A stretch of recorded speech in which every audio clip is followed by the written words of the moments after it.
राधे राधे दोस्तों। आज हम आपको सुनाएंगे 6 भाभियां और उनके एक देवर की कहानी। अगर आप हमारे चैनल पर नए हैं तो प्लीज़ हमारे चैनल को लाइक करें, सब्सक्राइब करें और शेयर करें। किसी नगर में एक राजा राज करता था। उसके 7 लड़के थे। उन 7 में से 6 लड़कों का उसने विवाह कर दिया था और जो 6 भाभियां थीं वे एक बेटा जो कुंवारा था, तो 6 की 6 भाभियां उसे रोज तरह तरह का भोजन बनाकर दिया करती थीं। परंतु जो 7वां राजकुमार था उसका नाम मदन था।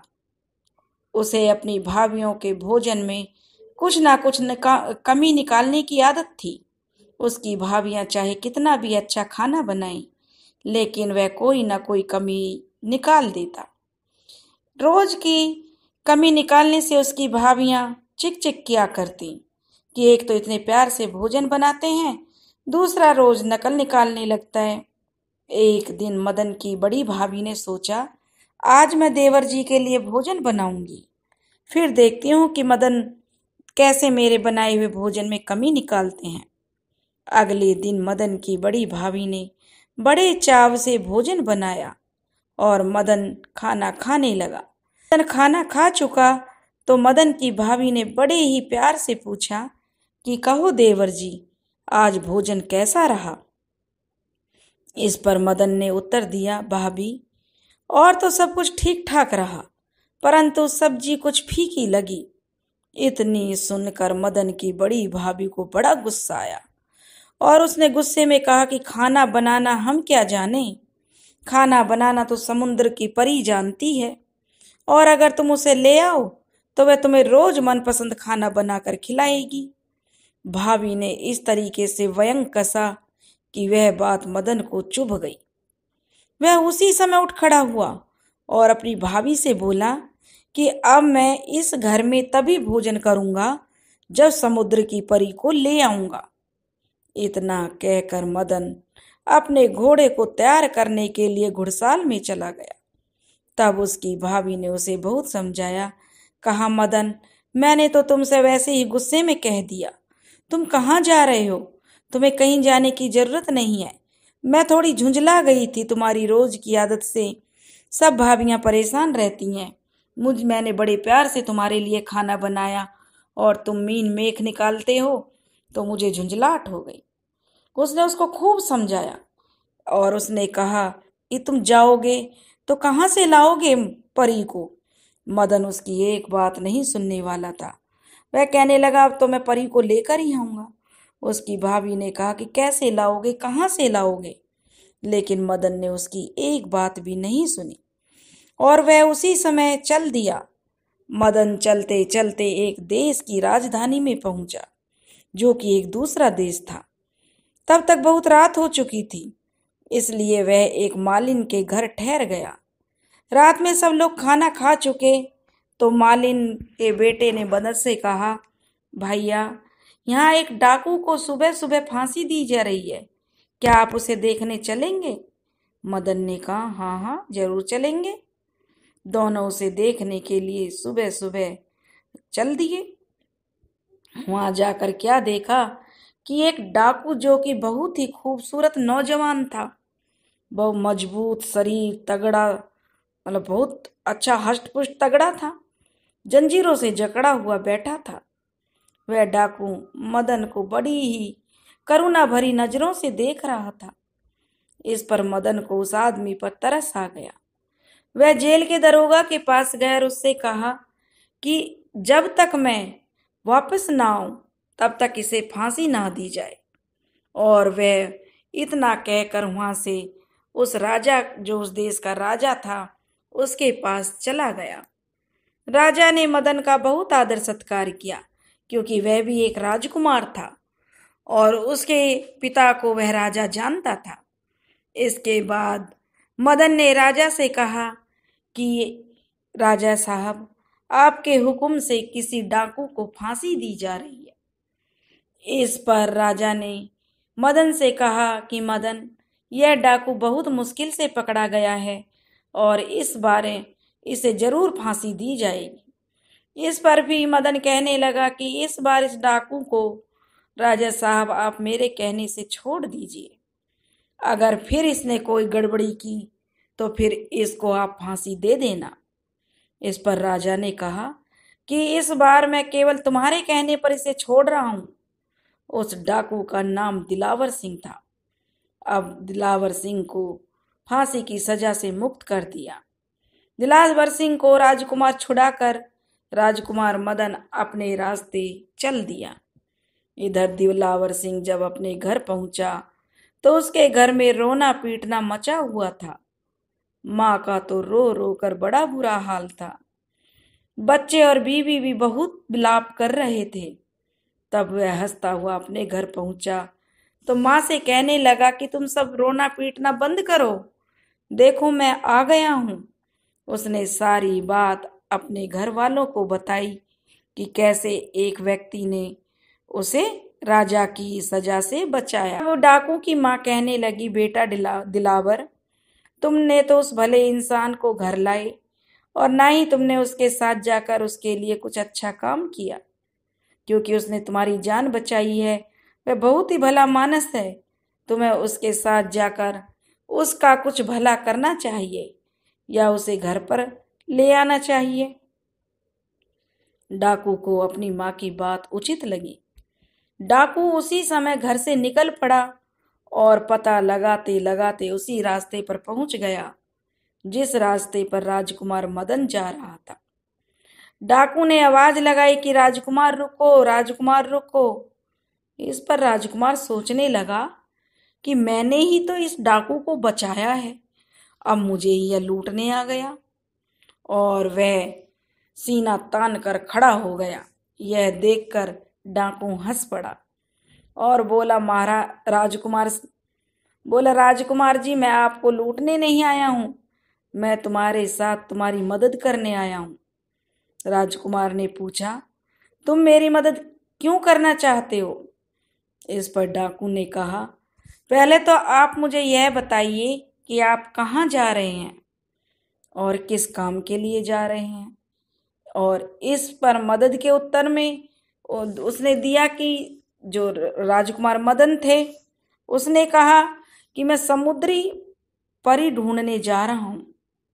यह सुनकर डाकू ने आश्चर्य के साथ कहा, यह तुमने कितने बड़े काम का बीड़ा उठाया है। खैर, चिंता की कोई बात नहीं। अब वह जो डाकू था कहने लगा कि अब मैं तुम्हारे साथ हूं और तुम्हारी हर इच्छा जरूर पूरी होगी। और उस स्थान पर 3 रास्ते थे। डाकू ने कहा, राजकुमार, इतने तुम इस रास्ते से चलो, तब तक मैं अपने एक दोस्त से मिलकर आता हूं। इतना कहकर डाकू अपने दोस्त से मिलने चला गया। जब डाकू चला गया तो राजकुमार मदन सोचने लगा कि कहीं यह डाकू मुझे अपने दोस्त के साथ लूट ना ले। ऐसा सोचकर राजकुमार मदन दूसरे रास्ते पर चल पड़ा।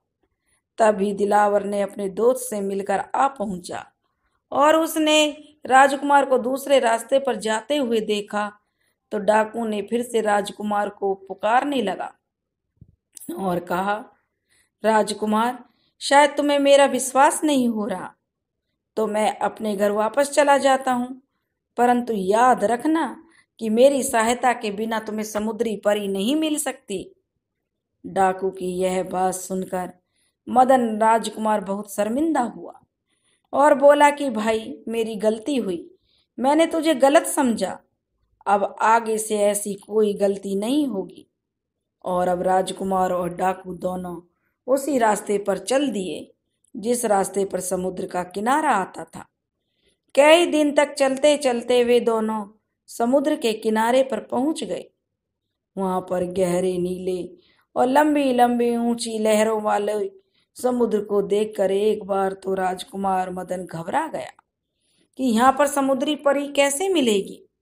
तभी डाकू दिलावर सिंह ने कहा, राजकुमार, घबराने की कोई बात नहीं है, अब हम दोनों कुछ लकड़ियां इकट्ठी करते हैं। और उन्होंने खूब सारी लकड़ियां इकट्ठी करके एक ऊंचा सा मचान बना दिया।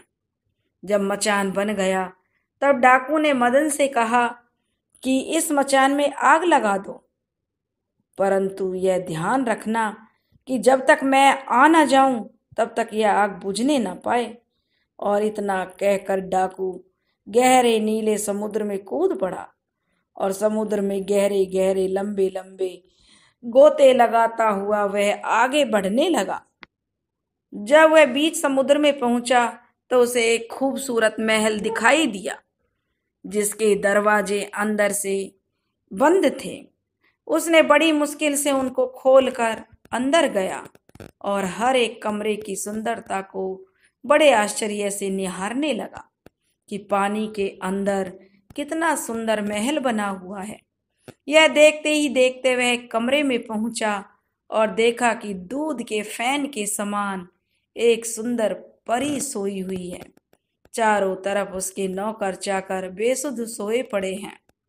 तभी यह देखकर दिलावर डाकू ने जल्दी जल्दी से एक लकड़ी का बक्सा खाली किया और वहां जो कीमती सामान था उसे उस बक्से में रखा और राजकुमारी को भी कोई नशीली चीज सुंघाकर उसे संदूक में लिटा दिया और उसके संदूक बंद करके राजकुमारी को संदूक में बंद करके वह बाहर ले आया।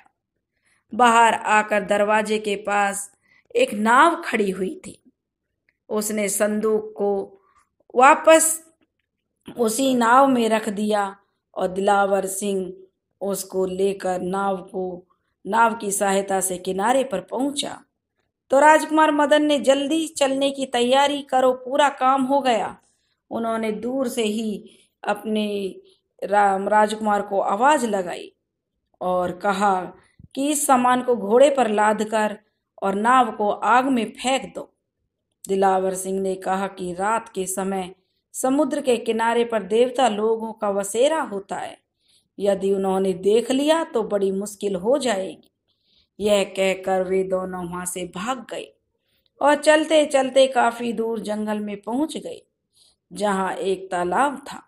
वहां पहुंचकर उन्होंने एक घास फूस का एक घर तैयार किया।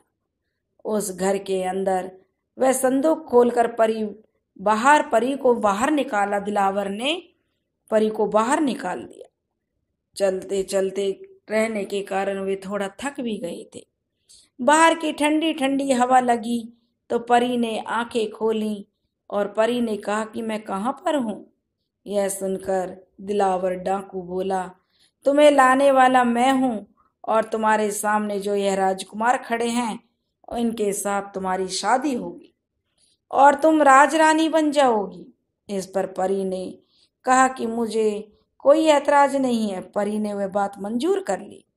उसके बाद डाकू ने मदन राजकुमार से कहा कि तुम घर में रहो और मैं तुम्हारे घर का पहरा दूंगा। यह कहकर वह पेड़ पर चढ़ गया। मदन और समुद्री परी घर में चले गए। इधर रात के करीब 12 बजे रात को एक भयानक अजगर फुंकारता हुआ बाहर निकला उस तालाब से, जिसके सर पर एक मणि थी।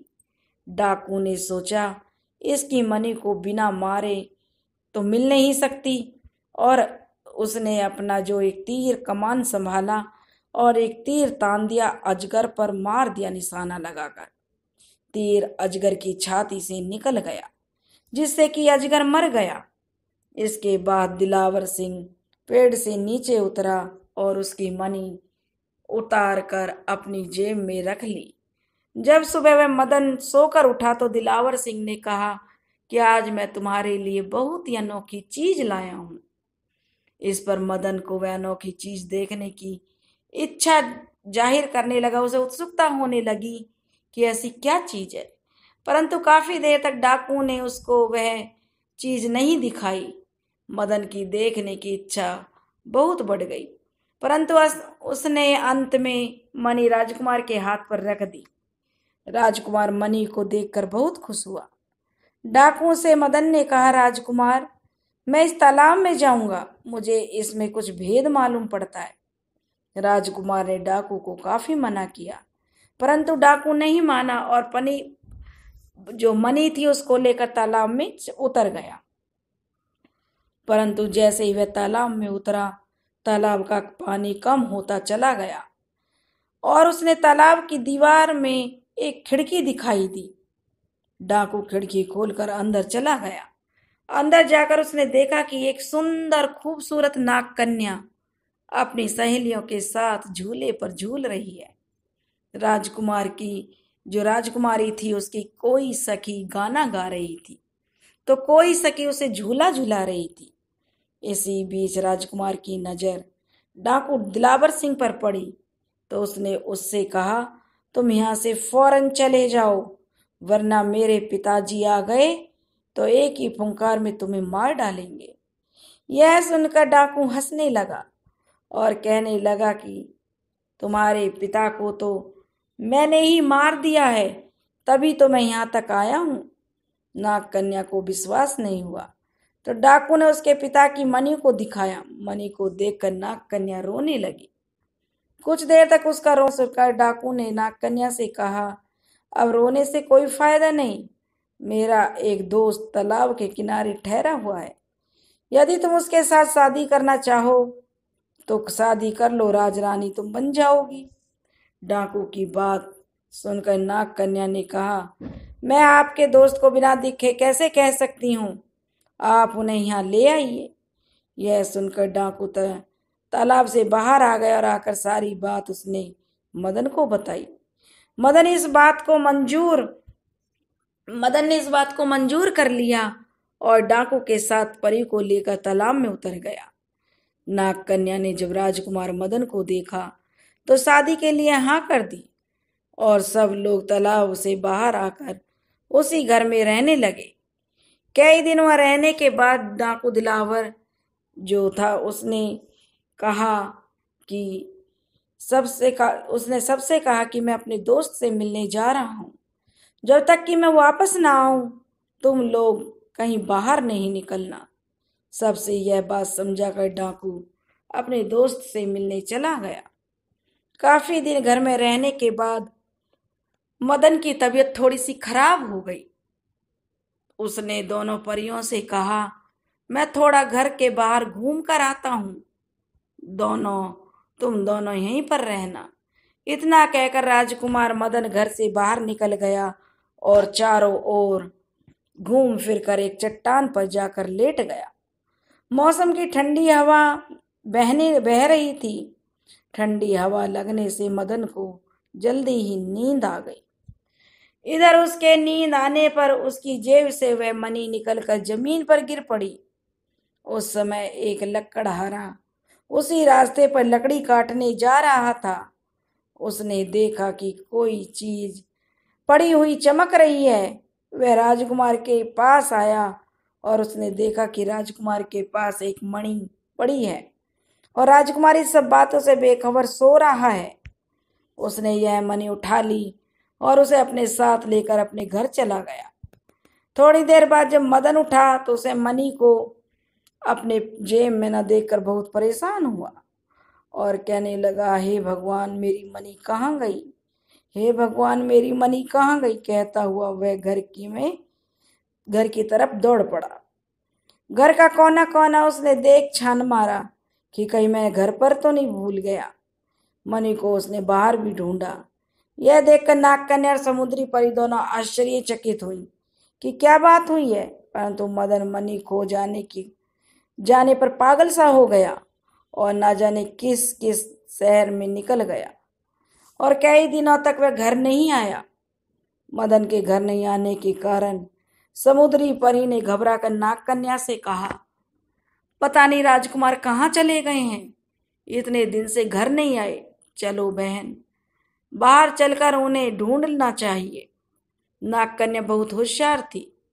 उसने मदन के घर न आने के कारण समुद्र परी को समझाने की कोशिश की कि देखो डाकू ने हमसे घर से बाहर जाने के लिए मना किया।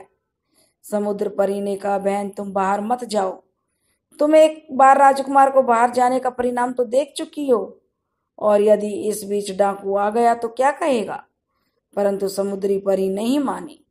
अंत में नाग कन्या को समुद्री परी की बात माननी पड़ी और वे दोनों बाहर चलकर राजकुमार को ढूंढने निकल गई।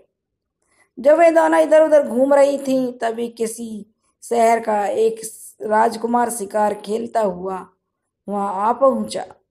जब उसने इन दोनों परियों को घूमते हुए देखा तो उनकी सुंदरता पर मोहित हो गया, किंतु नागकन्या पहले से होशियार थी। वह राजकुमार को देखकर तालाब में कूद पड़ी। नागकन्या के पीछे पीछे समुद्री परी भी समुद्र में कूदने लगी, लेकिन समुद्र परी का एक जूता बाहर रह गया। राजकुमार ने उस तालाब पर आकर एक जूता उठाया और जूता देखकर उसने मन ही मन में सोचा कि जब जूता इतना सुंदर है तो पहनने वाली कितनी सुंदर होगी। अब तो मैं उसी लड़की से शादी करूंगा। यह कहकर वह वहां से चल दिया। उसने अपने मन में निश्चय कर लिया कि वह उसी जूती वाली लड़की से शादी करूंगा। और अगले दिन राजकुमार ने एक बूढ़ी औरत कुछ सिपाहियों को लेकर उसी तालाब के निकट डेरा डाल लिया। उस बूढ़ी औरत से यह कहा कि जब तालाब के किनारे पर बैठी रहे और जोर जोर से रोए। जब वह तालाब के किनारे पर जोर जोर से रोएगी तो उस औरत को तालाब के किनारे पर बैठा दिया और जोर जोर से रोने के लिए बोल दिया। क्योंकि और जो राजकुमार था अपने सिपाहियों के साथ इधर उधर छिप गया। जब उस बूढ़ी औरत ने जोर जोर से रोना चिल्लाना शुरू किया तो उसका रोना सुनकर समुद्री परी ने नागकन्या से कहा, देखो बहन, ऊपर कोई दुखिया रो रहा है। अगर हमने इसका कोई दुख दूर कर सके तो बड़ी मेहरबानी होगी। आप नागकन्या ने फिर से मना कर दिया, परंतु समुद्री परी नहीं मानी और ऊपर चली गई। लाचार बेबस होकर नागकन्या को भी उसके साथ पीछे पीछे जाना पड़ा। उन दोनों ने बुढ़िया औरत के पास जाकर कहा, माँ जी, आप क्यों रो रही हो? बुढ़िया ने कहा, बेटी, मेरी बहू ने मुझे घर से निकाल दिया है। इतना कहकर वह फिर रोने लगी। राजकुमारी ने उन दोनों की बातों में लगी देखकर सीटी बजा दी। जो राजकुमार था, राजकुमारी दोनों जब बुढ़िया से बात कर रही थी तो राजकुमार ने सीटी बजा दी और इस सीटी सुनकर सिपाहियों का जो दस्ता था उन दोनों राजकुमारियों को घेर लिया। परंतु इसी बीच मौका पाकर नागकन्या तो तालाब में कूद गई, परंतु दुर्घटनावश समुद्र की परी पकड़ी गई। अब यह देखकर वह जो बड़ी परेशान हुई कि समुद्री परी को तो उस राजकुमार ने पकड़ लिया है। राजकुमार समुद्री परी को पकड़कर अपने महल में ले आया। वह राजकुमार दिन प्रतिदिन शादी के लिए राजकुमारी से कहता। इससे परेशान होकर समुद्री परी ने राजकुमार से 1 महीने की अवधि मांगी। उधर जब दिलावर सिंह डाकू अपने दोस्त से मिलकर वहां आया तो वहां उसने क्या नजारा देखा था, यह देखकर वह घबरा गया। उसने यह सब देखकर नागकन्या से पूछा, समुद्री परी और मदन कहाँ हैं? तो नागकन्या ने रो रो कर उसे सारी बात बता दी। डाकू बहुत दुखी हुए और उसने कहा कि मैंने पहले ही कहा था कि यह सब कि घर से बाहर मत निकलना जब तक कि मैं ना आ जाऊं, लेकिन तुम लोग घर से बाहर क्यों निकले? खैर, जो होना था हो गया। अब मैं उनको ढूंढ कर लाता हूं। तुम भी बाहर नहीं जाना। डाकू नागकन्या को समझाकर बाहर चला गया। डाकू चलता गया और एक शहर में पहुंचा। वहां जाकर उसने मदन को देख से सब सामान लेकर वहां से चल दिए। अगले दिन जब वे राजकुमार जो मदन था अपने शहर में पहुंचा तो सारे शहर में शोर मच गया। राजकुमार ने एक नहीं बल्कि 2-2 परियां लेकर लौटे हैं। घर पहुंचकर मदन ने अपनी भाभियों से कहा, भाभी, परियों को उतार लो। यह सुनकर वे सब बहुत लज्जित हुई। सबने मंगल गीतों से उनका स्वागत किया। उनको रथ से उतार कर अपने घर में ले आए। उसके बाद मदन ने डाकू को उसके परिवार सहित अपने महल में रहने के लिए कहा और मदन को रोज ही अब अच्छा भोजन खाने को मिलने लगा। उसने भाभी के व्यंग को सच कर दिखाया और परियां अब मदन के लिए रोज नए नए पकवान बनाती, क्योंकि एक समुद्री परी थी और एक नागकन्या थी और जो उसकी भाभियां पृथ्वी लोक की थी। अब उसे 3 लोगों का खाना मिलने लगा। तो दोस्तों, अगर आपको हमारी कहानी पसंद आई हो तो प्लीज़ हमारे चैनल को लाइक करें, सब्सक्राइब करें। राधे राधे।